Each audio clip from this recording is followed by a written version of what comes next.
Celia, you've mentioned a foundation in Buenos Aires. Can you tell me a little bit more about what this is and why you set it up? Right, yes. Well, it's not a foundation as such, because there are several legal terms, I guess, for non-profit making, but it is a non-profit making entity. We call it in Spanish, it comes under the terminology of mutual. So we are the Mutual Casa Internacional, of course, de Lenguas. Okay, and this was born mainly, again, as I mentioned previously, in times of crisis and throwing up the cards in the air and seeing where they land. We watched to see what would happen after we came out from the umbrella of the main school, and because we didn't know whether we were going to make or break the next stage of our lives after sort of whatever, 20 years, whatever it was, yes. And we grew, and so the idea is to survive and not to disappear. And the only way I can see for a company, a small company, and let's face it, a language school, to survive is to give it to the people to run. And so what we are this mutual, and the teachers and the admin staff, and most of them have been with me for, well, my daughter's been with me for 21 years.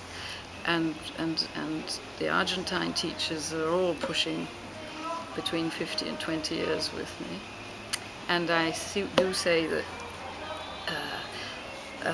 British CELTA teachers come and stay.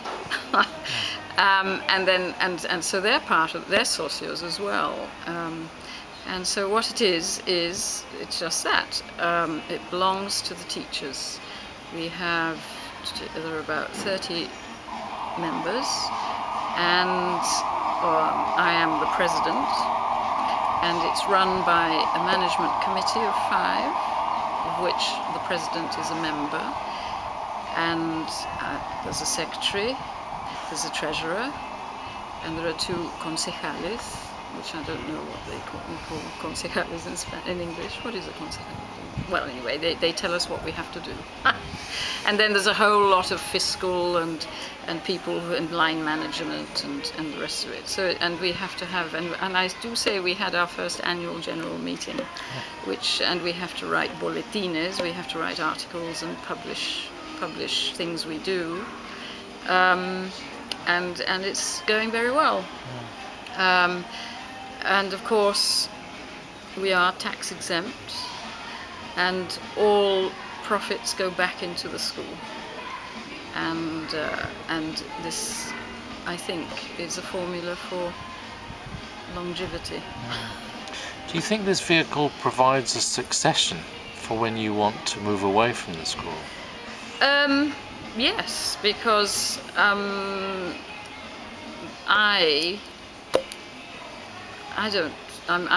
just there. I'm a president of the school, I suppose.